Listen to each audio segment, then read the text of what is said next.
आज का जो टॉपिक है वो है लेवलिंग। तो लेवलिंग मैं बता दूं आपको क्या होता है। दरअसल हमारे बहुत सारे जो इंजीनियर भाई हैं, जो नए नए इंजीनियर हैं, फील्ड में ज़्यादा काम नहीं किया है, उन्हें लेवलिंग जो है समझ में नहीं आती है कि कैसे करना है। और जो सबसे पहला स्टेप होता है सिविल इंजीनियरिंग में कंस्ट्रक्शन का, वो लेवलिंग से ही शुरू होता है। जब तक आपको लेवलिंग नहीं पता होगी, आप अपनी साइट स्टार्ट नहीं कर पाओगे। तो लेवलिंग में क्या होता है कि सबसे पहले मैं आपको बता दूं लेवलिंग होता क्या है।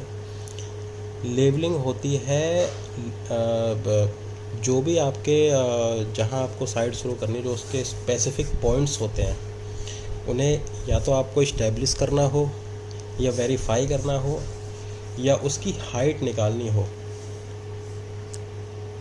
किसी डेटम के रेफरेंस में, उसे हम बोलते हैं लेवलिंग। तो लेवलिंग में बेसिकली हम लेते हैं लेवल्स, और ये दो टाइप्स के होते हैं, प्री लेवल और दूसरा पोस्ट लेवल। प्री लेवल वो होता है जो भी आपका रफ ग्राउंड है, उसके लेवल जब आप स्टार्टिंग में लेते हो उसे हम बोलते हैं प्री लेवल।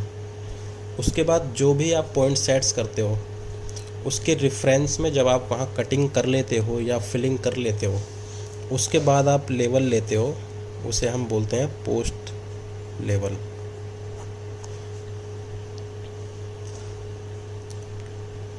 इसके बेस पे ही हमें पता चलता है कि हमारी वहाँ फिलिंग आई है या कटिंग आई है।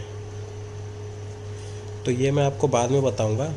पहले हम समझ लेते हैं कि लेवल्स लेते कैसे हैं, और इसकी कुछ टर्मिनोलॉजी है जो हम समझ लेते हैं। सबसे पहली चीज़ होती है इसमें डेटम। आप लोगों ने ये वर्ड सुना होगा, या बेंचमार्क। ये एक परमानेंट पॉइंट होता है। ये एक परमानेंट पॉइंट होता है जिसे हम फिक्स कर लेते हैं। किसी भी जगह आप इसको फिक्स कर सकते हो, कहीं पे भी आप फिक्स कर सकते हो। किसी ऐसी जगह फिक्स किया जाता है जो हमारा कुछ दिन तक, जब तक हमारा काम चल रहा है, तब तक ये पॉइंट वहाँ रहे। ऐसा ना हो कि हमने फ़िक्स किया और हमारा काम चल रहा है, उसी दौरान वो पॉइंट वहाँ से हट गया, तो बहुत दिक्कत होगी आपको। तो ये होता है बेंचमार्क, जो हम परमानेंट फिक्स करते हैं।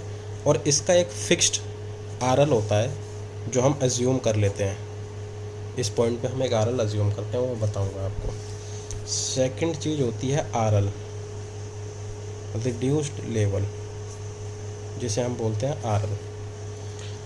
आरएल क्या होता है? बेसिकली किसी पॉइंट की हाइट होती है इस बेंचमार्क के रिस्पेक्ट में।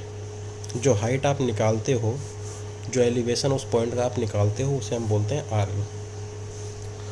उसके बाद तीसरी होती है हमारी साइट।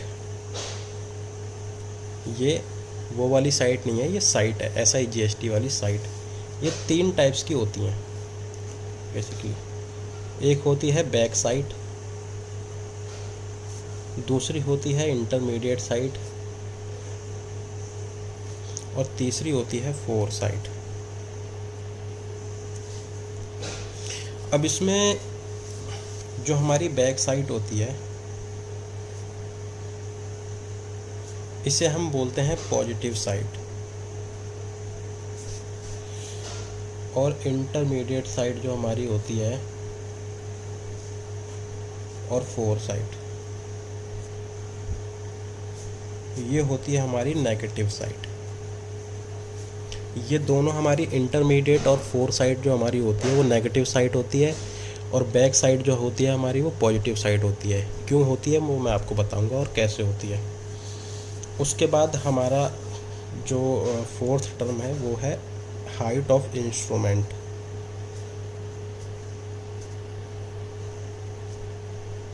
ये टर्मिनोलॉजीज आपको समझनी होंगी। अगर आप इनको नहीं समझेंगे तो आपको लेवल्स आपको नहीं समझ में आएंगे। हाइट ऑफ इंस्ट्रूमेंट क्या होता है? हाइट ऑफ इंस्ट्रूमेंट इंस्ट्रूमेंट की हाइट होती है, जहाँ भी जिस भी सरफेस पे आप उसे फिक्स करते हो उस पॉइंट पे जो आपने ये परमानेंट पॉइंट आपका बेंचमार्क लिया था या कोई भी आरएल है उसके रेफरेंस में वो उस पॉइंट पे उसकी इंस्ट्रूमेंट की हाइट होती है। क्योंकि जो हमारी अर्थ होती है, अर्थ की सरफेस जो है वो बिल्कुल प्लेन नहीं है, वो जियोडेटिक है और हर जगह आपको अप डाउन मिलेगा। तो जहाँ भी आप इंस्ट्रूमेंट सेट करते हो पहले आपको उसकी हाइट निकालनी पड़ती है। वो मैं आगे फिगर से समझाऊंगा कि ऐसा क्यों होता है। अब देखिए, हाइट ऑफ इंस्ट्रूमेंट को हम लोग बोलते हैं एच आई।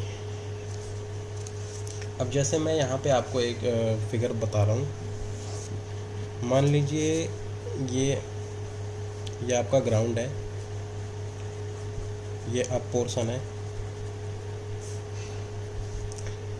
आपको इस पॉइंट पे इस पॉइंट का लेवल निकालना है। आपने आपका इंस्ट्रूमेंट आपने देखा होगा, ऑटो लेवल या डंपी लेवल, इस तरीके से आप सेट करते हैं और ये आप देखते हैं। इस पॉइंट पे हम रखते हैं स्टाफ का जो मिनिमम लीस्ट काउंट होता है वो 5 mm होता है, आपको पता होगा।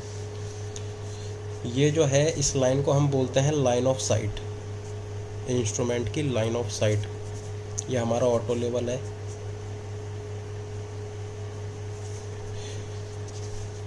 तो अब हमने जब इस पॉइंट पे अपने ऑटो लेवल से इस स्टाफ पे देखा तो हमें कोई रीडिंग मिली, तो उससे पहले हमें इसकी हाइट निकालनी पड़ेगी। हमने यहाँ लगाया है, कभी हम यहाँ लगाएंगे, कभी यहाँ, हम कहीं भी लगा सकते हैं। तो पहले इसकी हमें हाइट निकालनी पड़ती है। अब हाइट ऑफ इंस्ट्रूमेंट का मैं आपको फॉर्मूला बता देता हूँ। हाइट ऑफ इंस्ट्रूमेंट, ये हाइट ऑफ इंस्ट्रूमेंट है एच आई का फॉर्मूला होता है reduce level plus back side. उसके बाद हम आर एल निकालते हैं, तो आर एल का फॉर्मूला होता है height of instrument minus four side या फिर इंटरमीडिएट साइड। अब समझते हैं कि क्या होता है, ये कैसे होता है। ये हमारा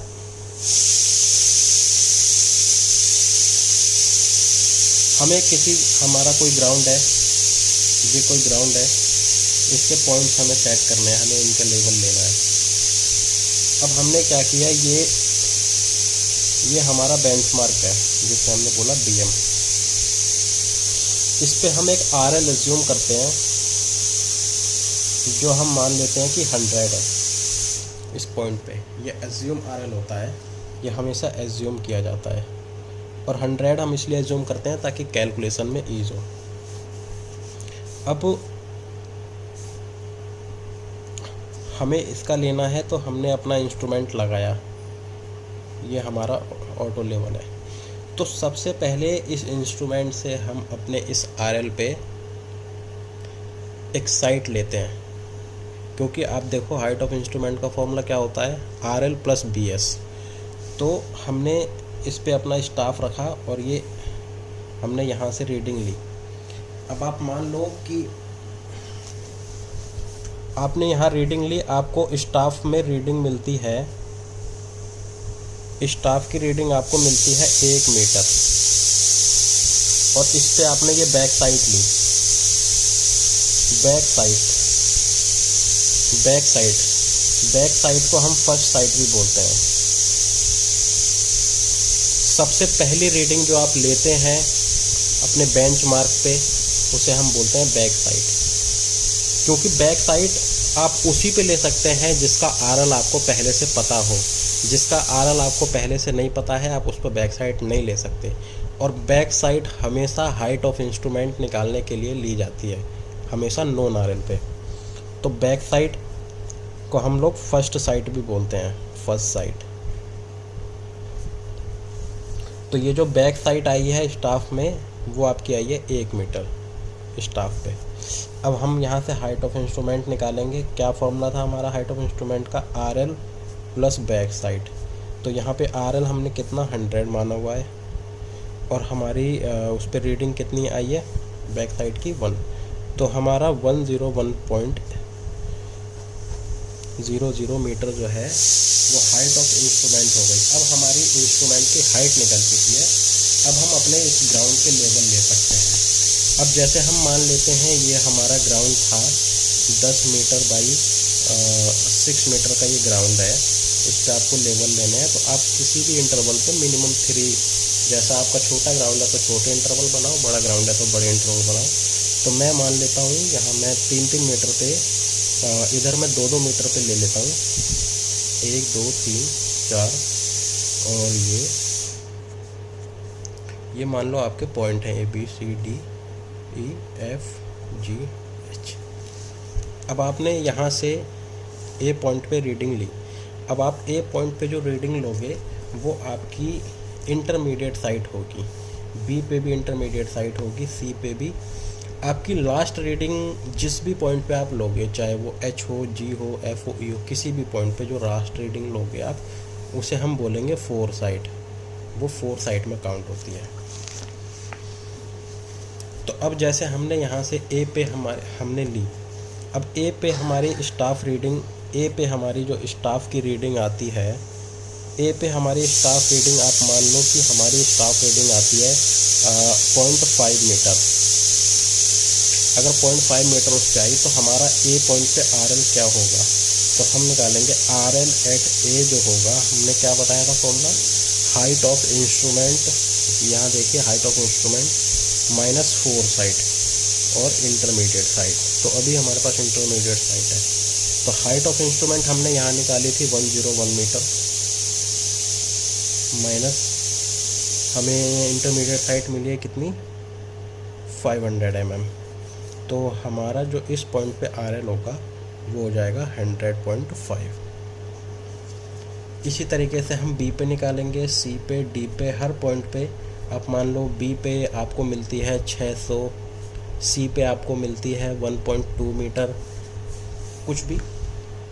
अब देखिए मान लीजिए आपको सी पे रीडिंग मिली है 1.2 मीटर, तो इस पे जब RL आप निकालेंगे तो height of instrument minus 4 site और इंटरमीडिएट साइट जो भी आपके पास है। तो 101 हमारा RL था, माइनस आपको 1.2 इस पे मिली है, तो आपने यहाँ 1.2 माइनस कर दिया। अब आप 101 इसमें से 1.2 माइनस करेंगे तो कितना हो जाएगा, ये हो जाएगा आपका 99.80 मीटर। अब हमें क्या पता चलता है इन रीडिंग से, आप देखिए जो RL हमारा बेंचमार्क था जो हमने 100 एज्यूम किया था, हमें ये इसका RL हमने 100 माना था। अब हमने ए का RL निकाल लिया, बी का RL निकाल लिया, सी का RL निकाल लिया। हमें इससे क्या पता चलता है, ए पॉइंट पे हमारा RL है 100.5, यानी कि ये 100 से ज़्यादा है। इसका मतलब जो हमने बेंचमार्क अपना लिया था 100, उस पॉइंट से हमारा पॉइंट ए जो है वो 500 mm ज़्यादा है, मतलब उसका एलिवेशन हाइट जो है उसकी वो 500 mm उससे ज़्यादा है। अब हम पॉइंट सी की बात करें तो यहाँ 99.8 आता है, मतलब 200 mm कम आता है।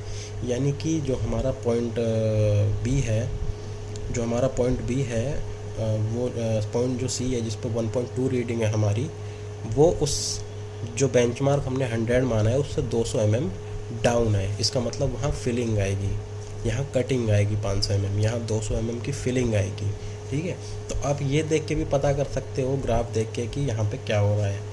और दूसरी चीज़ आप देखिए, स्टाफ की जो रीडिंग होती है, मैं आपको बता देता हूँ, जो स्टाफ की रीडिंग होती है, स्टाफ की रीडिंग इन्वर्सली प्रोपोर्शनल RL होती है।